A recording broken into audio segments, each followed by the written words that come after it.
जय हिंद दोस्तों, स्वागत है आपका अपने YouTube चैनल रेल रिव्यू में।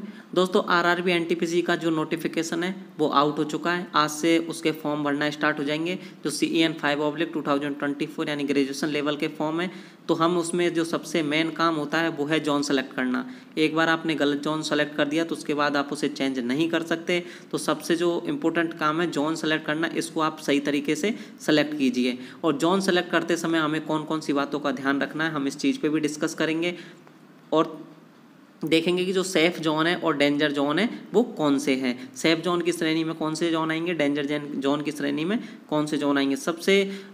लेकिन सबसे पहले तो ये है कि जो इस बार वैकेंसी बहुत कम है। पिछली बार क्या वैकेंसी बहुत ज़्यादा थी, इसलिए थोड़ा ज़्यादा कट ऑफ का डिफरेंस था, लेकिन इस बार वैकेंसी बहुत कम है। तो इस बार सेफ जोन और डेंजर जोन जो है उनमें कट ऑफ का बहुत ज़्यादा आपको वेरिएशन देखने को नहीं मिलेगा, बहुत कम वेरिएशन देखने को मिलेगा। तो कुछ ऐसी बातें हैं जो हमें जोन सेलेक्ट करते समय ज़्यादा ध्यान रखनी चाहिए, ना कि सेफ जोन और डेंजर जोन ढूंढने की तुलना में। फिर भी हम देख लेंगे सेफ जोन और डेंजर जोन कौन से हैं। तो जो इस चैनल पर नए हैं उस चैनल को सब्सक्राइब कर लीजिए। चलिए आइए वीडियो शुरू करते हैं। सबसे पहले हमें जोन सेलेक्ट करते समय कुछ बातों का ध्यान रखना चाहिए, जिनमें कुछ बातें ये है कि अगर आपको जो आप कहीं से भी बिलोंग करते हो तो आपका जो नियरेस्ट जोन है उसको प्रेफर करिए सबसे पहले नंबर पे। तो अगर आपकी तैयारी अच्छी खासी है तो उसके बाद आप देखिए कि जिस जोन में आप फॉर्म भर रहे हो उसमें वैकेंसी है, जिस कैटेगरी के लिए आप फॉर्म भर रहे हो उसमें वैकेंसी कितनी है। सबसे पहले वैकेंसी देखिए, ऐसा ना हो कि उसमें वैकेंसी बहुत कम हो और आप सेलेक्ट करो तो वैसे भी उसमें कट ऑफ हाई जाएगी। तो सबसे पहले वैकेंसी देखिए उसमें कितनी वैकेंसी है। फिर आप देखिए पोस्ट, जिस पोस्ट के लिए आप फॉर्म भरना चाहते हो वो पोस्ट उस जोन में है या नहीं है। तो उस नंबर तीसरे नंबर पे क्या देखना, हमें पोस्ट देखनी है। फिर देखिए आप कैटेगरी, कि जिस पोस्ट के लिए आप अप्लाई कर रहे हो तो वो आपकी कैटेगरी की वो पोस्ट है या नहीं है। वो भी मान के चलिए आपने JSS CTS के लिए फॉर्म अप्लाई किया तो वो आपकी OBC या ST SC की कैटेगरी की जो पोस्ट है वो उसमें है ही नहीं।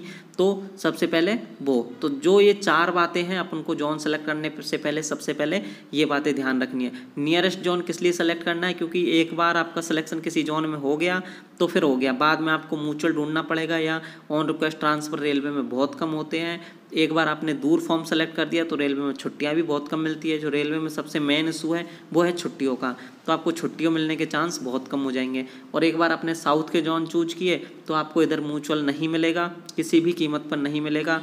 रही बात ऑन रिक्वेस्ट की, तो कम से कम आप 15 से 20 साल जॉब करोगे, उसके बाद आपको ऑन रिक्वेस्ट ट्रांसफ़र पे वो भेजेंगे भी या नहीं भेजेंगे इस बात की कोई गारंटी नहीं है। तो इसलिए जिनकी तैयारी अच्छी खासी है वो सबसे पहले अपना नज़दीकी जोन ट्राई करें।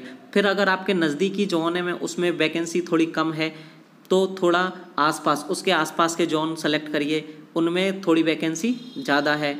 अगर ज़्यादा है तो उनमें नहीं है तो थोड़े और आसपास के जोन। तो इस तरह आपको सबसे पहले नियरेस्ट जोन के बारे में ट्राई करना है। उसके बाद अगर किसी की तैयारी बहुत कम है और उसे चाहिए भाई हमें तो जॉब ही चाहिए, हमें नज़दीक और दूर से कोई फ़र्क नहीं पड़ता, तो हम जो सेफ जोन है और डेंजर जोन है वो भी इसी वीडियो में देख लेंगे। तो आप उन जगह है वहाँ से भी आप फॉर्म अप्लाई कर सकते हो, लेकिन मेरी जो पर्सनल सलाह है वो नियरेस्ट जोन की ही रहेगी। ठीक है, अब हम देख लेते हैं जो डेंजर जोन की श्रेणी में इस बार कौन कौन से जोन आने वाले हैं और सेफ जोन की श्रेणी में कौन कौन से जोन आने वाले हैं। तो पटना, जिसमें वैकेंसी भी कम है तो इसकी कट ऑफ ज़्यादा जाएगी। अजमेर, हमेशा कट ऑफ ज़्यादा जाती है, इस बार वैकेंसी और भी कम है तो और ज़्यादा जाएगी। चंडीगढ़ में कट ऑफ ज़्यादा जाएगी आपका। इलाहाबाद कट ऑफ ज़्यादा जाएगी। रांची कट ऑफ ज़्यादा जाएगी। मुंबई में वैकेंसी ज़्यादा है लेकिन कट ऑफ इसकी ज़्यादा जाएगी।